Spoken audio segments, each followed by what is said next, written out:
यीशु मसीह, तेरे जैसा है कोई नहीं, तेरे चरणों में झुके आसमान और महिमा गाए ज़मीन। यीशु मसीह प्रभु आप लोगों के साथ हो। संत यूहन्ना के अनुसार पवित्र सुसमाचार।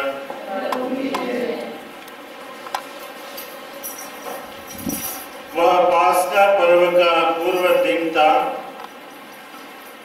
यीशु जानते थे कि मेरी घड़ी आ गई है और मुझे यह संसार छोड़कर पिता के पास जाना है।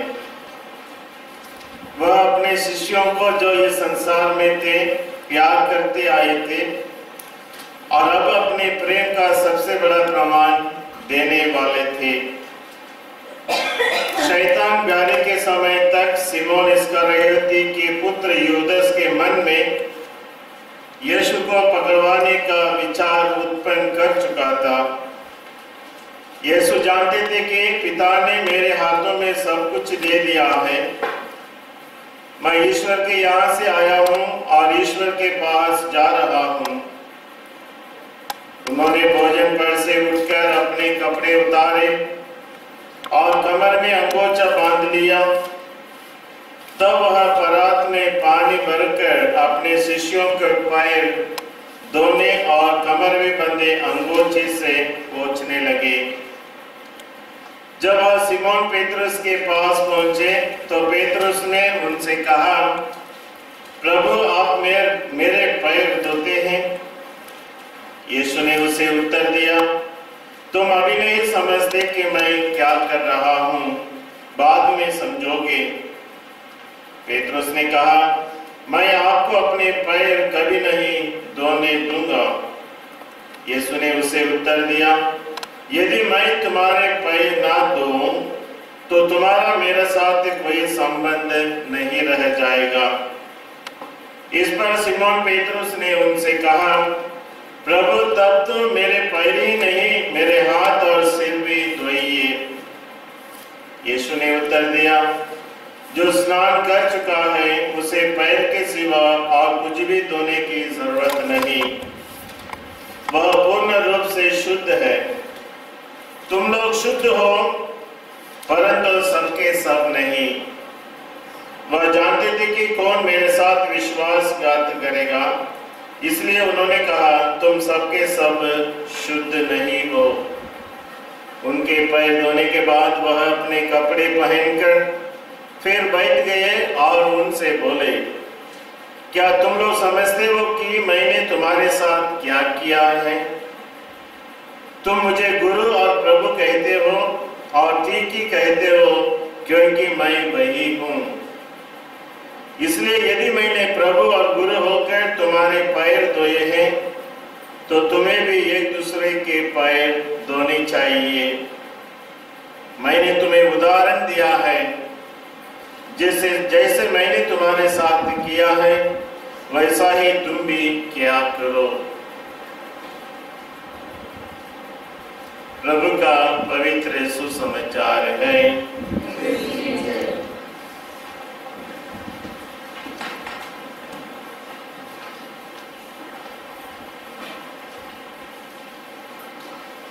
क्रिस्त में मेरे प्यारे भाई तथा बहनों, हम हर एक व्यक्ति यहाँ गिरजाघर में एकत्रित हुए हैं, अकेले नहीं मगर परिवार के रूप में। और न केवल हमारे गिरजाघर में, सारी दुनिया के गिरजाघरों में शाम के समय इस वक्त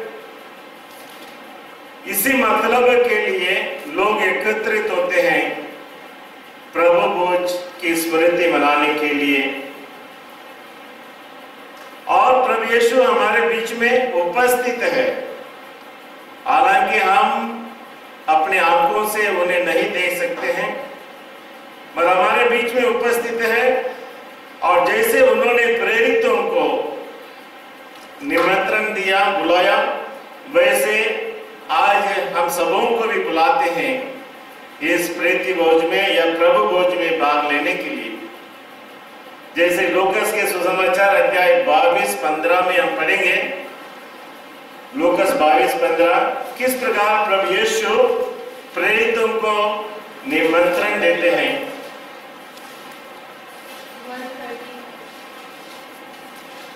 लूकस 22-15।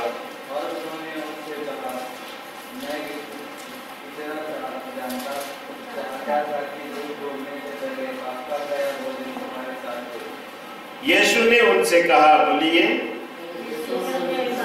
यीशु ने उनसे कहा, मैं कितना चाहता था कि दुख भोगने से पहले पास्का का यह भोजन तुम्हारे साथ करूं। तो जैसे प्रभु यीशु ने प्रेरितों से कहा, वैसे आज हमारे एक व्यक्तियों से कहते हैं, मैं तुम्हारे साथ पास्का का भोजन करना चाहता हूं। मगर प्रभु यीशु क्यों चाहते थे प्रेरितों के साथ यह पास्का भोजन करने के लिए? और इसलिए प्रभु यीशु चाहते थे क्योंकि प्रभु यीशु का घड़ी आ गई है, समय आ गया है, उन्हें इस धरती छोड़कर जाना है, उन्हें अपने प्रेरितों के संगति में आखिरी बार भोजन पर बैठने के लिए। और प्रेरितों को इसलिए बुलाते हैं ताकि अंतिम बार भोजन प्रेरितों के साथ करने से उन्हें भी आने वाला दुख संकट का सामना करने के लिए हिम्मत मिले और शक्ति मिले। और इसके अलावा हम देखते हैं यह पास्का भोजन यहूदियों का वार्षिक पर्व है और यीशु उस त्योहार को अनदेखा नहीं करते हैं, सम्मान करते हैं। और जैसे बाकी यहूदी लोग सब पास्का भोज में सम्मिलित होते हैं, वैसा प्रभु यीशु भी अपने प्रेरितों के साथ इस भोज में सम्मिलित होना चाहते हैं और प्रेरितों को यह बताना चाहते हैं, this is the last meal. प्रभु यीशु उनके साथ आखिरी भोजन करने वाले हैं। और इसके अलावा यह भी बताना चाहते हैं, यह भोजन जो किया जाता है लास्ट सपर या प्रभु भोज, प्रभु यीशु अपने ही नाम से इस भोज की स्थापना करते हैं, प्रभु भोज की स्थापना। तो इस कारण से प्रभु यीशु अपने प्रेरितों को निमंत्रण देते हैं और आज हम सबों को भी निमंत्रण देते हैं इस प्रीति भोज में, प्रभु भोज में भाग लेने के लिए। और आज का तीनों पाठों में यदि आपने ध्यान से सुना होगा, पहला पाठ है निर्गमन ग्रंथ से, दूसरा पाठ कोरिन्थियों के पत्र से और तीसरा पाठ सुसमाचार से। ये तीनों पाठों में तीन किस्म के लोग हैं प्रीति भोज बनाने के लिए, प्रभु भोज बनाने के लिए। पहला पाठ में निर्गमन ग्रंथ में ईश्वर मूसा के द्वारा इजरायली लोगों को एक एक करके कैसे इस भोजन को करना है, क्या करना है, कितने लोग मिलना है, माइन्यूट रूप से इसका कानून कायदा बताते हैं। तो यहूदी लोगों का प्रीति भोज, परिवार के रूप में लोग एकत्रित होते हैं। और आज के दूसरे पाठ में हम ऐसी एक परिवार को देखते हैं जहां पौलुस कोरिन्थी समाज या विश्वासी लोगों के साथ प्रभु भोज के बारे में, और सुसमाचार में प्रभु यीशु अपने प्रेरितों के साथ प्रभु भोज। तीन प्रकार के लोग हैं। एक पहले निर्गमन ग्रंथ में इजरायली लोग, दूसरे पाठ में कोरिन्थ के विश्वासी और तीसरे पाठ में प्रभु यीशु अपने प्रेरितों के साथ भोजन पर बैठे हैं। और यह नियम ऐसा है, जैसे निर्गमन ग्रंथ में हमने सुना है कि जब लोग एकत्रित होते हैं, उस परिवार में जो सबसे छोटा है वह डैडी से, पिताजी से प्रश्न पूछेगा यहाँ क्या हो रहा है, और पिताजी सबों इस बेटे के नाम से सबों की जवाब देंगे। यह वार्षिक पर्व है यहूदी लोगों के लिए, यह पास्का पर्व एक महान पर्व है, the holiest of all the feast. क्यों? क्योंकि इस त्योहार के समय इजरायली लोग याद करते हैं कैसे ईश्वर ने उनके पूर्वजों को फिरौन की गुलामी से मुक्ति दिलाकर कनान देश ले गया। और इसलिए इन महान कार्यों को धन्यवाद देते हुए जब छोटे से छोटा व्यक्ति, परिवार के छोटा व्यक्ति पिताजी से प्रश्न पूछता है, वह इस प्रकार जवाब देगा। यदि ऐसा है तो प्रभु यीशु के इस परिवार में जहां प्रेरित लोग एकत्र हुए हैं, पास्का भोज वे भी उसी के आदर में बैठे हुए हैं। यहाँ सबसे छोटा कौन है प्रेरितों में? योहन प्रेरित सबसे छोटा है। जरूर वह प्रभु यीशु से प्रश्न पूछा होगा, और पूछना ये नियम है कि हम क्यों ऐसा भोजन कर रहे हैं, और जरूर यीशु बताया होगा किस प्रकार। मगर यहूदी लोगों का पास्का भोज और प्रभु यीशु का पास्का भोज में अंतर है, फर्क यही है। यहूदी लोगों का पास्का भोज में वे मेमना काटते थे और उसे भुना हुआ मांस खाते थे और रक्त को दरवाजे पर पोतते थे। और यहाँ प्रभु यीशु इस पास्का पर्व को एक नया मतलब देते हैं। यहाँ बलिदान चढ़ाए जाने वाला मेमना नहीं, स्वयं प्रभु यीशु है, और खाने के लिए प्रभु यीशु स्वयं अपना रक्त और मांस हमें देते हैं। और यह प्रीति भोज या प्रभु भोज दुनिया के अंत तक ईश्वर की स्मृति में मनाया जाएगा। और यहूदी लोग याद करेंगे उस समय कैसे ईश्वर ने उन्हें गुलामी से छुटकारा दिलाया। वैसा प्रभु यीशु का प्रीति भोज में, प्रभु भोज में भाग लेने से हम याद करेंगे कैसे प्रभु यीशु ने हमें शैतान और पाप की गुलामी से हम सबों को मुक्ति दिलाकर क्रूस पर मरकर रक्त बहाकर हम सबों को छुटकारा दिया है। इसलिए प्रभु यीशु का प्रभु भोज में और पास्का भोज में कितनी अंतर है। स्वयं प्रभु यीशु मेमना बनकर अपने आप को क्रूस पर चढ़ाने के लिए तैयार हो जाते हैं। और प्रभु यीशु का शरीर और लहू को हम खाते हैं, और ना केवल खाते हैं मगर प्रभु यीशु ने प्रेरितों से कहा था, यह तुम्हें मेरी स्मृति में किया करो। उस शब्दों से प्रभु यीशु पुरोहिताई की स्थापना करते हैं, ताकि जब कभी पुरोहित इस प्रभु यीशु के मृत्यु के आदर में बलिदान चढ़ाता है, याद करता है कि कैसे प्रभु यीशु ने हम सबों को मुक्ति दिलाया है। तो इस प्रकार प्रभु यीशु के अंतिम भोजन में 3 महान घटना होती है। आशीष, प्रभु यीशु जब प्रेरितों के साथ बैठकर भोजन करते हैं, वहां 3 घटना होती है। सबसे पहला है प्रेरितों का पैर धोना है, और दूसरा है यूकरिस्ट की स्थापना है, और तीसरा क्या है? मैंने उस मिस्सा की शुरुआत में बताया। तीसरा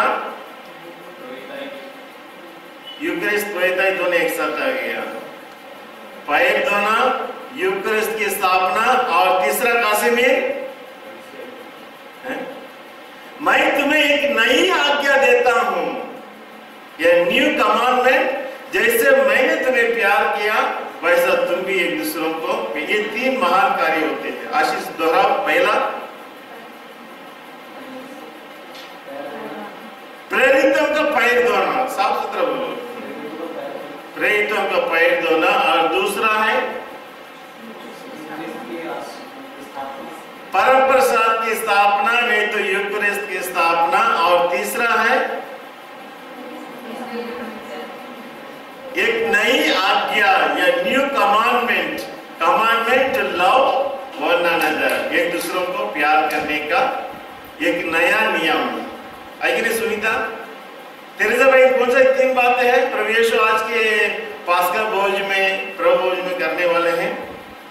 पहला प्रेरितों का पैर धोना, और दूसरा यूकरिस्ट की स्थापना, और तीसरा है एक नई आज्ञा, न्यू कमांडमेंट। तो हम देखते हैं पैर धोने का विधि का मतलब क्या है। पैर धोने का मतलब है गुरु चेलों का पैर धोना। मैं तुम्हारे प्रभु और गुरु होकर तुम्हारे पैर धोते हैं। इसका मतलब है ईश्वर की महिमा के लिए और अपने एक दूसरों के लाभ के लिए काम कितना भी छोटा भी क्यों ना हो, जब हम करते हैं ईश्वर की स्तुति प्रशंसा होती है। मतलब ईश्वर के दृष्टि में कोई भी काम छोटा काम नहीं है। और इसलिए प्रभु यीशु प्रेरितों का पैर धोकर यही बताना चाहते हैं कि हम ईश्वर के राज्य के लिए छोटे से छोटे काम भी ईश्वर हमसे प्रसन्न होते हैं, और इसलिए हमें करने के लिए कभी पीछे नहीं हटना चाहिए। और यह पैर धोना एक सिंबल है, एक चिन्ह है फॉर ए स्पिरिचुअल वॉशिंग, जहां पैर धोने के द्वारा एक चिन्ह है, हमें बताता है कि हमारे एक व्यक्तियों को, हम सबों को आत्मिक रूप से शुद्ध होना है और पवित्र होना है। यह क्लेंजिंग ऑफ द सोल, अपने आत्मा को पवित्र करना है। जैसे पैर धोने से मैल से शुद्ध होते हैं, वैसा प्रभु यीशु हमें बताना चाहते हैं, यदि तुम मेरे साथ सहभागी होना है, मेरे साथ तुम्हारे लिए कोई हिस्सा है, पेतरुस से कहते हैं तुम्हारे आत्मा को भी शुद्ध करना है। पैर धोने का मतलब है it signify the cleansing of the soul, आत्मा की शुद्धिकरण के बारे में हमें बताता है कि क्योंकि हमारे आत्मा पाप के कलंक से और शैतान के बंधन से छुटकारा पाना है। और जिन लोगों को प्रभु यीशु धोते हैं, वही लोगों को प्रभु यीशु के साथ सम्मिलित होने के लिए, सहभागी होने के लिए वरदान है। और जिन कई लोगों को प्रभु यीशु धोते हैं, उन्हें पवित्र करते हैं, ये मेक्स देम होली, और उन्हें बचाते भी, ये सेव्स देम। तब प्रभु यीशु से पेतरुस कहता है, ना केवल मेरा पैर, मेरे सर, मेरे हाथ को भी धोइए। यानी मैं पूरी तरह से पवित्र होना चाहता हूं। पेतरुस समझ गया कि पैर धोने का मतलब है आत्मिक रूप से शुद्ध होना, अपनी आत्मा पवित्र होना है। और इसलिए पेतरुस कहता है, ना केवल मेरा पैर, मेरे पूरे शरीर को देने, मैं पूर्ण रूप से होना चाहता हूं, पवित्र होना चाहता हूं। और वॉशिंग ऑफ द फीट, प्रभु यीशु जब पैर धोते हैं, यही बताना चाहते हैं हमारे सबसे ज्यादा चलने वाला अंग कौन सा है? पैर ज्यादा चलता है, तो प्रभु यीशु धोता है। तुम्हारा पैर धोने का मतलब पैर के द्वारा जितना हम ज्यादा चलते हैं, जितने अधिक हम पाप करते हैं, प्रतिदिन हम सबों को शुद्ध होने की जरूरत है। पैर धोने का मतलब we must cleanse ourselves every day, क्योंकि हमारा पैर तो दिन रात चलते रहते हैं।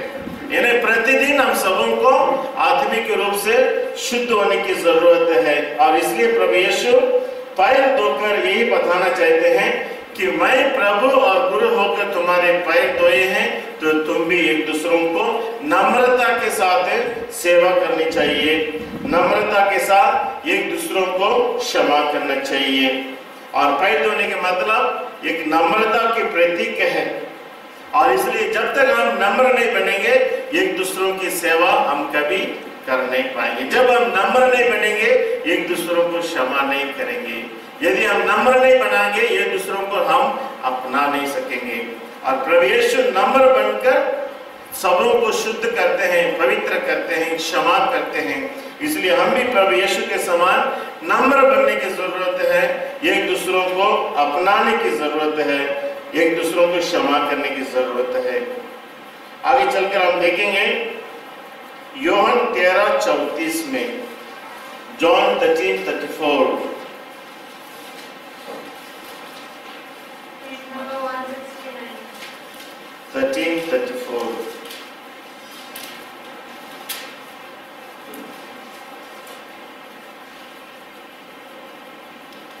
पढ़िए बेबी, वंदना पढ़िए।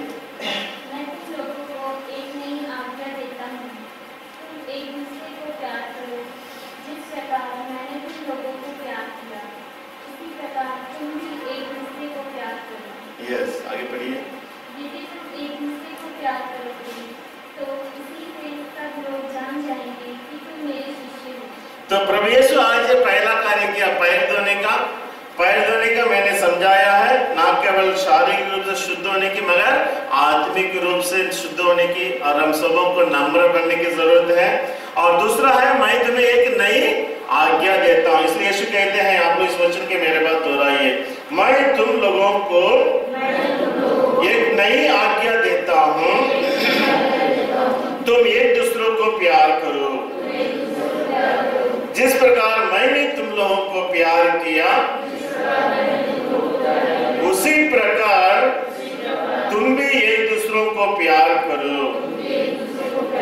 यदि तुम एक दूसरों को प्यार करोगे तो उसी से सभी लोग जान जाएंगे तुम मेरे शिष्य हो। प्रभु यीशु ने ये नई आज्ञा दिया है। कब दिया है? इस दुनिया छोड़कर जाने से पहले, अंतिम भोजन के समय में प्रभु यीशु एक नई आज्ञा देते हैं। जैसे बैज पहनते हैं, क्या बोलते हैं, ये केबी स्कूल जाने वाले, उनके लिए अलग बैज होती है कि नहीं? बैज देखने से या यूनिफॉर्म देखने से पता चल जाएगा ये केबी के बच्चे हैं। तो हम हर एक व्यक्तियों के लिए प्रभु यीशु ने एक नया बैज दे दिया है। कौन सा बैज है? ये दूसरों को प्यार करना हम सबों के लिए एक नया बैज है। और इसी से लोग हमें पहचानेंगे कि हम प्रभु यीशु के शिष्य हो। दुनिया से हटकर हम एक नया प्रजा है। और इसलिए यह नियम सही में नया नियम कहता है, और ये नियम इतना नया नहीं है, क्योंकि पुराना व्यवस्था में हम देखते हैं इस नियम के बारे में लेवी 19:18 में, लेवी ग्रंथ 19:18, लेवी 19:18,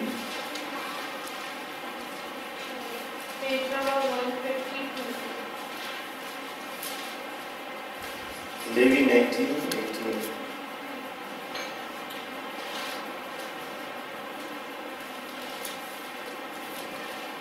चलो मैं पढ़िए 19:18 लेवी।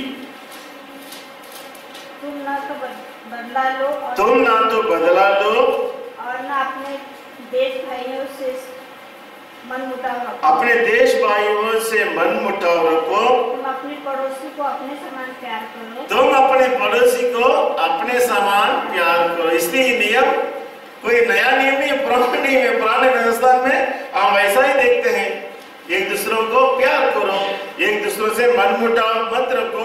मगर यीशु जब कहते हैं ये नया नियम, किस तरफ से ये नया नियम हम देखेंगे। और जब हम कुछ गलती करते हैं, हमेशा ऐसा कोई व्यक्ति जो गलत नहीं करता है, लेकिन सही में हम सभी जन गलती करते हैं। और जब हम गलती करते हैं, हम क्या करते हैं? अपने आप में गुस्सा होते हैं। गुस्सा समय के लिए होंगे, मगर वी फॉरगिव आवरसेल्व्स, हम अपने आप को जल्दी क्षमा कर दें, ओके डोंट वरी, अगले बार हो जाएगा। मगर यदि दूसरा कोई व्यक्ति गलत करेगा, हम इतना जल्दी, उतना ही जितना जल्दी हम अपने आप को क्षमा करते हैं, उतना जल्दी उनको हम क्षमा करते हैं नहीं करते हैं। और ये नयापन इसी में है, जैसे तुम अपने आप को क्षमा करते हो, वैसा ही तुम अपने पड़ोसी को भी क्षमा करो। लेकिन आशीष, जब मैं गलती करता हूं तो मेरे लिए प्यार कम नहीं हो जाता है। I start loving my self again, मैं फिर से अपने आप को ज्यादा प्यार, उतना ही प्यार करता हूं। मगर जब हमारा भाई बहन या रिश्तेदार या पड़ोसी कोई गलत काम करते हैं, वो ऐसा ही करता है, मैं कभी तुमसे बात नहीं करूंगा। और यीशु यहाँ कहता है, जैसे तुम अपने आप को प्यार करते हो, वैसे दूसरों को भी प्यार करो। जैसे आप अपने आप को इतनी जल्दी क्षमा कर देते हो और तुरंत आप अपने आप को प्यार भी करने लगते हो, वैसा do you love your neighbour. इसलिए कहते हैं, जैसे तुम अपने को प्यार करते हो, वैसा दूसरों को भी प्यार, उतना ही जल्दी तुम उसे प्यार क्षमा करो, उतना ही जल्दी और उतना ही प्यार तुम उसे दिखाओ। क्या हम ऐसा करते हैं? नहीं। यदि हम हमारी पत्नी भी झगड़ा कर लेती है तो गुस्सा कर लेते, गलती कर लेते, हम 2 दिन बात नहीं करते। जब अपने आप को गलती करते हैं, we immediately forgive ourselves। इसलिए यीशु कहते हैं, जैसे तुम अपने आप को प्यार करते हो, वैसा ही दूसरों को भी प्यार करो, उतना ही जल्दी आप उसे क्षमा करो, उतना ही प्यार से तुम उसे फिर से प्यार करो।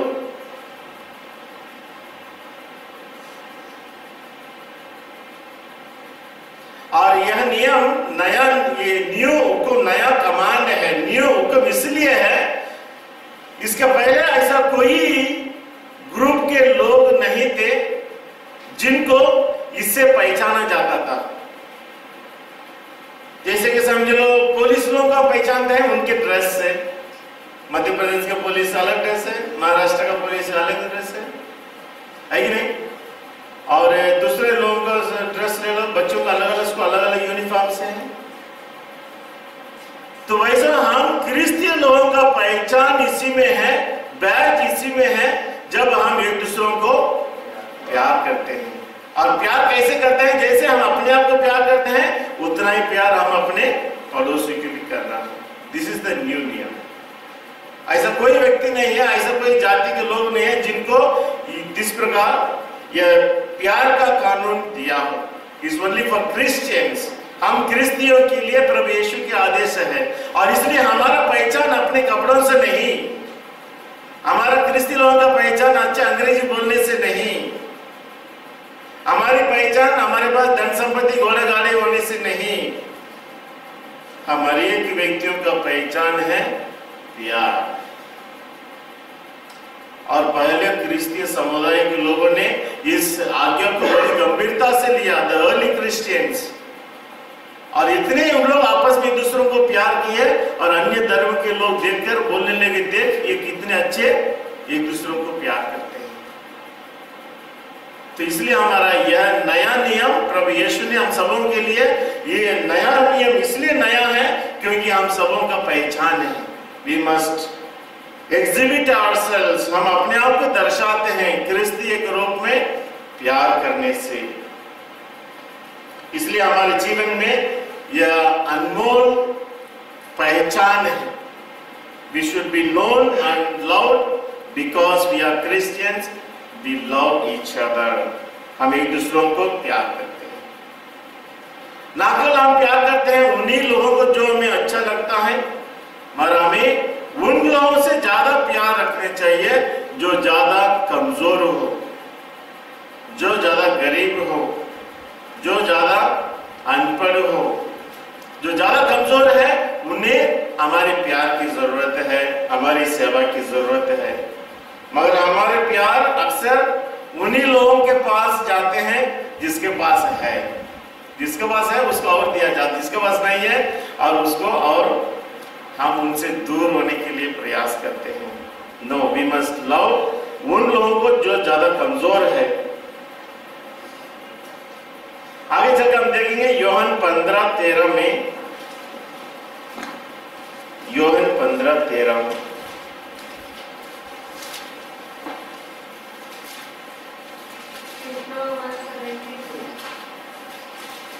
15:13 तेरे से भाई। इससे बड़ा प्रेम किसी का नहीं कि कोई अपने मित्रों के लिए अपने प्राण अर्पित कर दे। यदि तुम लोग मेरी आज्ञाओं का पालन करते हो तो तुम मेरे मित्र हो। आप यस 15:13 की बस है। आपने सोच रहे मेरा बात हो रहा है। इससे बड़ा प्रेम किसी का नहीं कि कोई अपने मित्रों के लिए अपना प्राण अर्पित कर दे। क्या आपने कभी देखा सुना होगा जो अपने एक दूसरों के लिए प्राण देते हैं? इधर उधर कभी आपको मिल सकता है जो अपने मित्रों के लिए प्राण निछावर कर दे। मगर यहां प्रभु यीशु मित्रों के लिए प्राण नहीं दिया। प्रभु यीशु ने प्राण किसके लिए दिया साइमन? जिन लोगों ने उन्हें अत्याचार किया, जिन लोगों ने उसे अपमान किया, जिन लोगों ने उसे तिरस्कार किया और जिन लोगों ने उनके ऊपर आरोप लगाया। यानी मित्रों के लिए मरना बहुत सरल है, मगर उन लोगों के लिए मरना जो हमारे विरोध उठकर खड़े होते हैं, ये प्यार का उच्चतम स्तर है। The high point of love. प्यार करने वालों के लिए प्यार करना या जीवन देना इतनी साधारण बात है, और वो भी बहुत कम लोग करते हैं। मगर प्रभु यीशु का प्यार, ना कि हम लोग यीशु को हमने हमें प्यार किया, मगर जब हम पापी ही थे और जब लोगों ने उसे अस्वीकार किया, तिरस्कार किया, अनेक प्रकार के दोष उनके ऊपर लगाया, उनके लिए प्रभु यीशु मरते हैं और इस प्रकार मरकर अपना प्यार दिखाते हैं और कहते हैं जैसे मैंने तुम्हें प्यार किया वैसा तुम भी एक दूसरों को प्यार करो। कितने कठिन है और असंभव नहीं है। That is Christ love. यदि प्रभु यीशु हम सबों का ऐसा प्यार किया तो हम भी उन सभी लोगों को प्यार करें। हमारे जीवन में कोई दुश्मन कभी नहीं हो सकता, क्योंकि यीशु ने दुश्मनों के लिए क्रूस पर मरा, प्यार दिखाया। जिन्होंने उसे तिरस्कार किया, जिन्होंने उसे अपमान किया, जिन्होंने उसके ऊपर थूका, उनके लिए प्रभु यीशु क्रूस पर मरा। फिर दुश्मन की सवाल ही नहीं। और यदि हम उस यीशु की आज्ञा उनको प्यार मानते हैं, यीशु के समान हम एक दूसरों को प्यार, इसलिए यीशु कहता है एक दूसरों को प्यार करो, जैसे मैंने तुम्हें प्यार किया वैसा तुम भी एक दूसरों को प्यार करो। और यदि हम इस यीशु के नियम को गंभीरता से लेंगे तो हमारे जीवन में कोई हमारे लिए दुश्मन नहीं हो सकता है, हमारा विरोधी कोई नहीं हो सकता। क्यों? क्योंकि यीशु जैसे दुश्मनों के लिए मरा वैसा हम भी एक दूसरों के लिए मरने के लिए तैयार होते हैं। आगे चलकर हम देखेंगे पहला कोरिन्थी 11:23 में जो आज हमने सुना, पहला कोरिन्थी 11:23।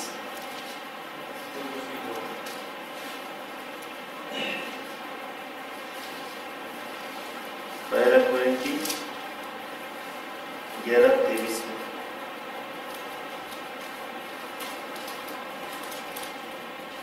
पढ़िए, बोलो पढ़ो। मैंने प्रभु से सुना और आप लोगों को भी यही बताया। उन्होंने रोटी देकर धन्यवाद की प्रार्थना करी और उसे तोड़कर कहा, यह मेरा शरीर है, यह तुम्हारे लिए है, यह मेरी स्मृति में किया करो। यस, तो पौलुस अंतिम भोजन के बारे में बताते हैं। साइमन, क्या पौलुस 12 प्रेरितों के साथ था क्या, जो अंतिम भोज के बारे में बताता है? 12 प्रेरितों के साथ था? नहीं था। फिर उसे कैसे मालूम कि प्रभु यीशु ने ऐसा अंतिम भोज किया करके? इसलिए वचन कहता है मैंने प्रभु से सुना, यानी प्रभु यीशु के माध्यम से संत पौलुस को संदेश मिला, प्रेरणा मिला। प्रभु यीशु स्वयं उसे बताया कि यह यूकरिस्ट जो मिस्सा बलिदान हम करते हैं, अंतिम भोज हम जो करते हैं, ये प्रभु के द्वारा संत पौलुस को ज्ञान दिया गया है। और इसका मतलब है जो यूकरिस्ट हम भाग लेते हैं ये किसी का बनावटी नहीं है, किसी का कहानी नहीं है, बनावटी नहीं है। संत पौलुस 12 प्रेरितों के साथ नहीं होने पर भी स्वयं प्रभु से प्रेरणा पाता है। प्रभु यीशु स्वयं उसे समझाता है। इसलिए वचन कहता है मैंने प्रभु से सुना, मतलब इट इज द ओरिजिन। जो हम मिस्सा बलिदान करते हैं, जो यूकरिस्ट में भाग लेते हैं, it is the origin directly from God, ईश्वर से उसकी प्रारंभ है। इसलिए कोई बनावटी कहानी नहीं है। और प्रभु यीशु कहते हैं मेरा शरीर मेरा लहू। प्रभु यीशु अपना शरीर स्वयं हमें तोड़ कर देते हैं और लहू क्रूस पर बहाते हैं, जिसके द्वारा हम सबों को ईश्वर के राज्य में प्रवेश पाने के लिए, पाप मुक्त होने के लिए, पवित्र होने आगे बढ़ने के लिए मौका मिलता है। असल कौन सा कहते हैं इस प्रीति भोज में, प्रभु भोज में भाग लेने से पहले अपने अंतःकरण की जांच करें, अंतःकरण की जांच करें और देखें क्या मैं शरीर को करने के लिए लायक हूं। अंतःकरण की जांच, क्या मेरे दिमाग में यह ज्ञान है या सच्चा जो रोटी हम खाते हैं, प्रभु भोज भाग लेते हैं, ये साधारण दिखने वाला रोटी नहीं है, वास्तव में ये प्रभु यीशु का शरीर और लहू है। क्या मेरे दिल में सच्चा पश्चाताप है? क्या मैं सचमुच प्रभु यीशु का ग्रहण के बाद यीशु के समान जीने के लिए कोशिश करता हूं? अंतःकरण जांच के बाद यह सभी विचार हमारे दिल में आना। यदि आप परम प्रसाद ग्रहण करते हैं, इसका अर्थ है उस यीशु के समान जीवन जीने के लिए आप प्रयास करते हो। और यीशु के समान जीवन कैसा? जैसे मैंने तुम्हें प्यार किया वैसा तुम भी एक दूसरों को प्यार करते हुए जीना है। और इसलिए संत पौलुस कहते हैं अंतःकरण की जांच करके देखो क्या आप कितना प्रयास करते हैं उस यीशु के समान पवित्र जीवन, शुद्ध जीवन जीने के लिए। और यूक्रिस्ट के बारे में और एक बात हम देखते हैं, सामाजिक जीवन के लिए यानी अपनी कलीसिया के जीवन के लिए यूक्रिस्ट अति आवश्यक है कि नहीं आशीष? यदि यूक्रिस्ट हमारे बीच में नहीं होता हम इकट्ठे होंगे इधर? नहीं, हम सभी जन यहाँ इकट्ठे होते हैं यूक्रिस्ट में सम्मिलित होने के लिए। और जब कभी हम यूक्रिस्ट में सम्मिलित होते हैं प्रभु यीशु क्रिस्त का मृत्यु को हम याद करते हैं। प्रभु यीशु क्रिस्त का मृत्यु हमें हर पाप से मुक्ति दिलाता है और उस प्रभु यीशु की मृत्यु को स्मरण दिलाते हुए हम हर मिस्सा बलिदान में भाग लेते हैं। और इस यूक्रिस्ट को बनाने वाला कौन है? प्रभु यीशु ने प्रेरितों को अधिकार दिया है और प्रेरितों के द्वारा हर पुरोहित को यह वरदान है यीशु को इस धरती पर लाने के लिए, यीशु को इस वेदी पर लाने के लिए। इसलिए आज पुरोहितों का पर्व है। पुरोहित ऐसा एक महान खजाना है, is a great treasure. The priest is a great treasure. महान संपत्ति है, क्योंकि दुनिया में ऐसा कोई व्यक्ति नहीं आशीष जो प्रभु यीशु को इस धरती पर ला सकता है। प्रभु यीशु ने कोई स्वर्गदूत को नहीं चुना पुरोहित के काम करने के लिए, मगर एक साधारण मनुष्य जैसे आप जैसा मेरे जैसे साधारण मनुष्य को चुना। अगर मेरी बात लीजिए, ईश्वर ने मुझे क्यों चुना? मेरे साथ कितने लोग बुद्धिमान लोग हैं, मेरे से कितने अच्छे लोग हैं, but why did God choose me? ईश्वर ने अपने पुरोहिताई सेवा कार्य करने के लिए मुझे क्यों चुना? एक ही कारण है, ईश्वर की दया मुझ पर अपार है, ईश्वर की कृपा मुझ पर अपार है। और इसलिए कि ईश्वर ने मुझे इसलिए चुना आपके लोगों में से ही, क्योंकि मैं अज्ञान होने के बावजूद भी, कमजोर होने के बावजूद भी, जब ईश्वर ने मुझे पुरोहित के रूप में चुना ताकि मैं भी आपको समझूं। जब आप कमजोर है मेरे समान, जब आप मेरे समान अज्ञान है, मैं आपके साथ सहानुभूति दिखा सकूं। और इसलिए ईश्वर ने ऐसे लोगों को चुनता है जो उसकी दृष्टि में कृपा के पात्र है। और ईश्वर मुझे योग्य बनाता है, मैं किसी भी रूप से पुरोहिताई के लिए योग्य नहीं हूं, बट गॉड मेक्स मी वर्दी बाय शोइंग हिज मर्सी। दया दिखाकर ईश्वर ने मुझे पुरोहिताई की कार्य में सहभागी बनाता है, जिससे मैं सभी लोग जो अज्ञान है, जो कमजोर है, उनके लोग ऐसे लोगों के साथ दया भाव के साथ व्यवहार कर सकूं। इसलिए इब्रानी 5:1 में हम पढ़ेंगे Hebrews 5:1।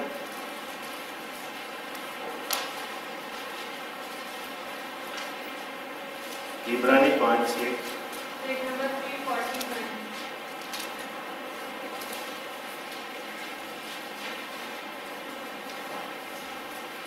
5:1 साइमन पढ़िए। प्रत्येक महान प्रधान याजक मनुष्यों में से चुना जाता, नियुक्त किया जाता है, भेंट और पापों के लिए प्रायश्चित कर बलि चढ़ाए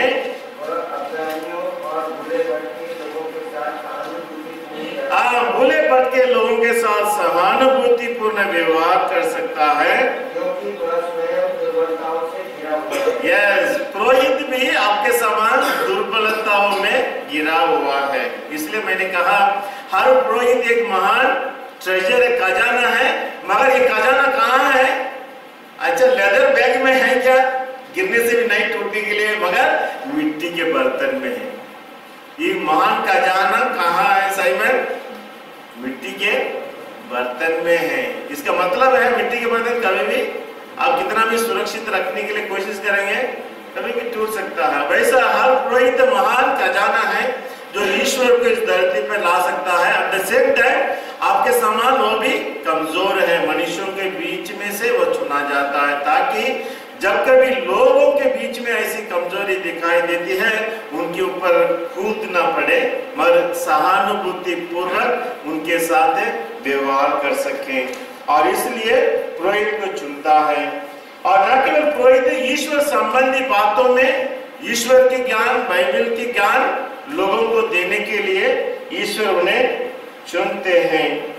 जैसे आज हमने वचन में सुना, ईश्वर की सच्चाइयों को, सुसमाचार के संदेश को लोगों तक पहुंचाना है और ईश्वर संबंधी बातों में ईमानदार रहना है।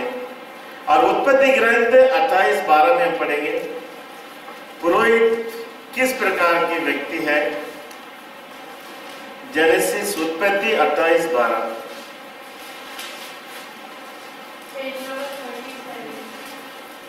जेनेसिस 28, उत्पत्ति 28:12 में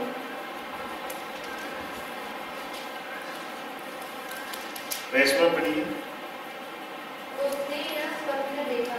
उसने, किसने? याकूब ने यह स्वप्न देखा। एक सीढ़ी धरती पर खड़ी थी, उसका सिरा स्वर्ग तक पहुंचा था और ईश्वर का दूत उस पर उतरते और चढ़ते थे। खड़ा हो गया और बोला, मैं प्रभु तुम्हारे पिता इब्राहिम का ईश्वर। तो यहाँ हम स्वप्न देखते हैं। याकूब भी क्या करता है? सोते समय जैसे साइमन स्वप्न देखता है, वैसा याकूब भी स्वप्न देखने लगा। ईश्वर ने उसके लिए एक स्वप्न भेज दिया। कौन सा स्वप्न देखा? सोते समय ऐसी एक लंबी सीढ़ी, एक पैर नीचे है और दूसरा कहाँ है? स्वर्ग में है। तो हर पुरोहित को इसी प्रकार एक सीढ़ी के समान देख सकते हैं। पुरोहित ऐसे एक व्यक्ति है जो धरती पर रहता है और जैसे उसका सिरा स्वर्ग में है, वैसा ईश्वर और मनुष्यों के बीच में पुरोहित एक संबंध है। सीढ़ी का काम करता है। जैसे सीढ़ी धरती से ऊपर तक, वैसा पुरोहित भी धरती में रहकर ईश्वर के साथ संबंध जोड़ता है। किसका? स्वयं का और अपने लोगों का। और हम देखते हैं सीढ़ी ये भी प्रतीक है प्रभु यीशु इस धरती पर आना, क्रूस पर मरना, और जो दूसरा अंतर स्वर्ग में है, इसका मतलब है पुनर्जीवित होकर महिमा के साथ प्रभु यीशु स्वर्ग में विराजमान है। और हर पुरोहित उस प्रभु यीशु क्रिस्त जो धरती पर आए, क्रूस पर हमारे पुनर्जीवित होकर महिमा के साथ पिता ईश्वर के दाहिने विराजमान है, उसका प्रतिनिधि है पुरोहित। और वह प्रतिनिधि होने के नाते हमने वचन में सुना, स्वर्गदूत उतरते और चढ़ते थे। इसका अर्थ क्या है? जैसे प्रभु यीशु ने बलिदान चढ़ाया, पिता से मेल कराया, वैसा पुरोहित हर मिस्सा बलिदान में लोग और ईश्वर के बीच में संबंध जोड़ता है। आप लोगों के नाम से, मेरे नाम से पाप की प्रायश्चित के लिए ईश्वर से बलिदान चढ़ाता है।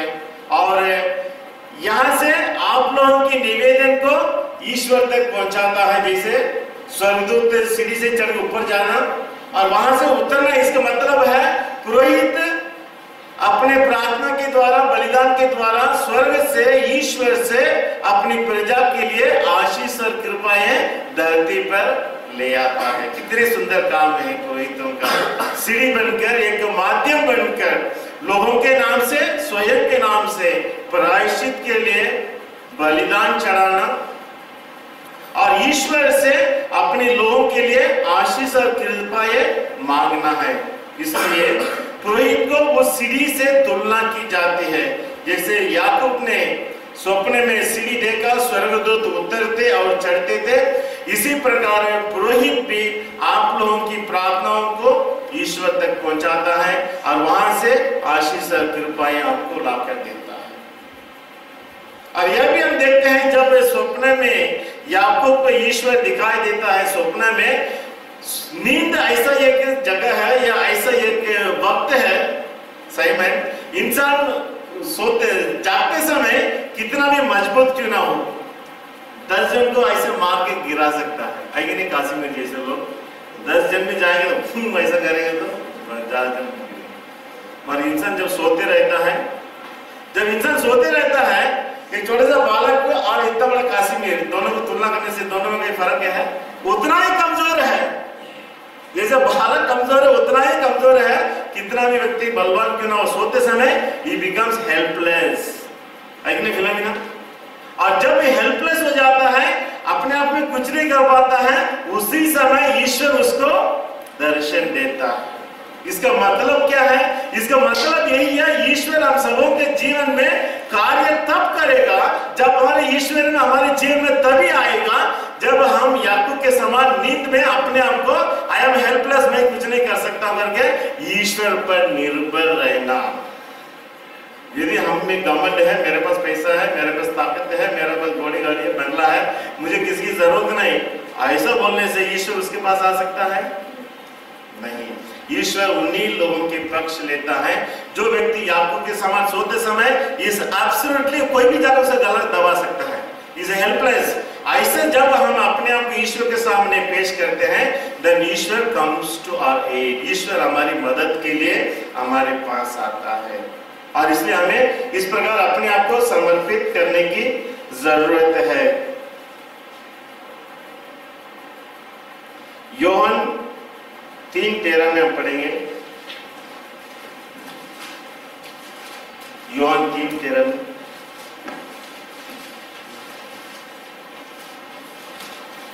पेज नंबर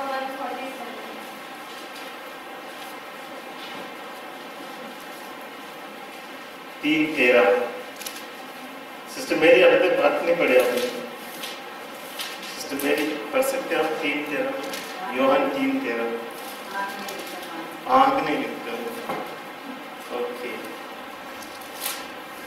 एक आंख दे देना सिस्टर। 3:13 मानव पुत्र स्वर्ग से उतरा है, उसके सिवा कोई भी स्वर्ग नहीं पहुंचा है कि नहीं सुनीता? जिस तरह मूसा ने, अच्छा होनी चाहिए, मानव पुत्र स्वर्ग से उतरा, आप इस वचन को मेरे बता रहे हैं, मानव पुत्र स्वर्ग से उतरा है, उसके सिवा कोई भी स्वर्ग नहीं पहुंचा है। तो एवरी प्रीस्ट, हर एक पुरोहित प्रभु यीशु क्रिस्त के नाम से इस धरती पर कार्य करते हैं। जैसे किरण जो सूर्य की किरण आता है, वो किरण अपने आप में बलवान नहीं है, वो सूर्य के ऊपर निर्भर रहता है अपने किरण लाने के लिए। वैसा हर पुरोहित अपने आप में कुछ भी नहीं है, priest has to depend on Jesus, क्योंकि प्रभु यीशु के नाम से हम कार्य करते हैं और इसलिए हर पुरोहित को प्रभु यीशु के ऊपर निर्भर रहना है। और जब प्रभु यीशु स्वर्ग से उतरा और वही स्वर्ग गया वापस, ग्लोरीफाइड कर महिमान्वित प्रभु यीशु पुनर्जीवित होने के बाद प्रभु यीशु पिता के दाहिने विराजमान है। और विराजमान होकर प्रभु यीशु क्या कहता है? अभी मेरा मुक्ति कार्य संपन्न हो गया है और इसलिए मेरा काम अभी कुछ नहीं, बैठ कर आराम करता गया नहीं। प्रभु यीशु पिता के दाहिने विराजमान होकर हमारे लिए मुक्ति कार्य को और आगे बढ़ाता है। ये continuously keep saving each and every one of us. इसलिए हम इब्रानी 7:25 में पढ़ेंगे, इब्रानी 7:25 में, इब्रानी 7:25।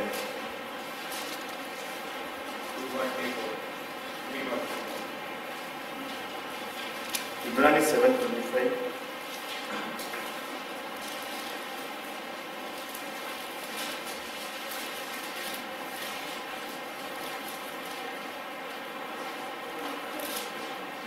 इब्रानी सुनीता पढ़िए 7:25 इब्रानी 7:25 मिल गए। यही कारण है कि जो लोग उनके द्वारा ईश्वर के शरण लेते हैं वह उन्हें परिपूर्ण मुक्ति दिलाने में समर्थ है, परिपूर्ण मुक्ति दिलाने में समर्थ है, क्योंकि वे उनकी ओर से निवेदन करने के लिए सदा जीवित रहते हैं। आप लोग इस वचन को मेरे बात दोहराइए। वे उनकी ओर से निवेदन करने के लिए सदा जीवित रहते हैं। तो प्रभु यीशु स्वर्ग जाने के बाद ईश्वर के दाहिने विराजमान होकर सदा क्या काम करते हैं? मध्यस्थता करते रहते हैं, निवेदन करते रहते हैं। और जब पुरोहित आपके नाम से, मेरे नाम से, दुनिया के नाम से मिस्सा बलिदान, प्रभु यीशु के बलिदान, क्रूस की बलिदान चढ़ाता है, तो प्रभु यीशु क्या करता है? स्वर्ग में प्रभु यीशु पिता से निवेदन करते हैं, देख मेरा पुरोहित इन लोगों के लिए बलिदान चढ़ा रहा है, इनके ऊपर दया कर। और यह भी बताया जाता है कि प्रभु यीशु अपने गाँव हुए हाथों में जो घायल हुआ है, दिल में और पैर में, उन निशानी को पिता ईश्वर के सामने दिखाता है। जब कभी हम मिस्सा बलिदान में भाग लेते हैं, क्योंकि मिस्सा बलिदान क्रूस की बलिदान है, और जब कभी हम क्रूस के बलिदान में भाग लेते हैं, मिस्सा आपके नाम से चढ़ाया जाता है। और जब कभी हम मिस्सा बलिदान में भाग लेते हैं, क्या होता है? प्रभु यीशु अपने घायल हुए उस हाथों को पिता ईश्वर के सामने दिखाकर ही कहता है, ये मेरे पिता, इन लोगों को मैंने कितना प्यार किया, देख वे योग्य नहीं थे, मगर मैंने अपना प्यार दिखाकर उनके लिए क्रूस पर मरा, ये मेरा निशानी है। इनके ऊपर दया करके हमारे लिए मध्यस्थता करता है। What a beautiful thing that happens in the mass। मिस्सा में ऐसी सुंदर बातें होती है। जब हम मिस्सा बलिदान में भाग लेते हैं, क्रूस के बलिदान है, क्रूस के बलिदान से हम पाप मुक्त होते हैं।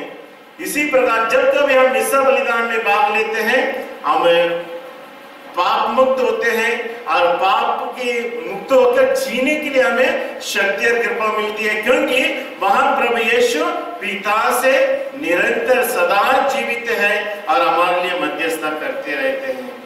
और यही होती है जब कभी हम मिस्सा बलिदान में भाग लेते हैं। इसलिए हमें मिस्सा बलिदान में भाग लेने के लिए हर समय जब कभी हमें मौका मिला है, हमें खुशी से दौड़ कर आना चाहिए, क्योंकि हमारा संबंध पिता के साथ होता है, प्रभु यीशु के मध्यस्थता से और अपने पुरोहितों के माध्यम से।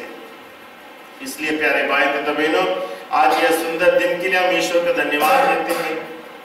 प्रभु यीशु हम सबों को एक नई आज्ञा देते हैं प्यार करने के लिए।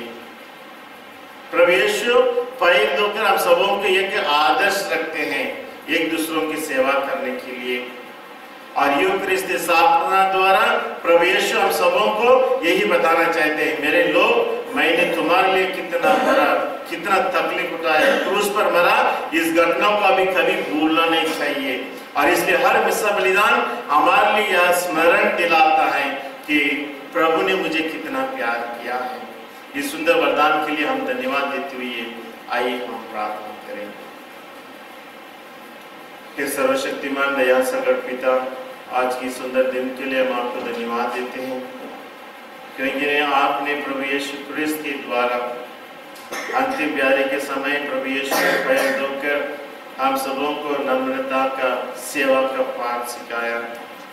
यूकरिस्ट स्थापना के द्वारा प्रभु यीशु जीवन के अंत तक हमारे साथ रहना चाहा, और नई आज्ञाओं के द्वारा प्रभु यीशु हम सबों को ये बताना चाहते हैं, हमारा पहचान है एक दूसरों को प्यार करना। इस प्रकार प्यार करते हुए हम पवित्र जीवन जीकर उस स्वर्ग राज्य के लिए हकदार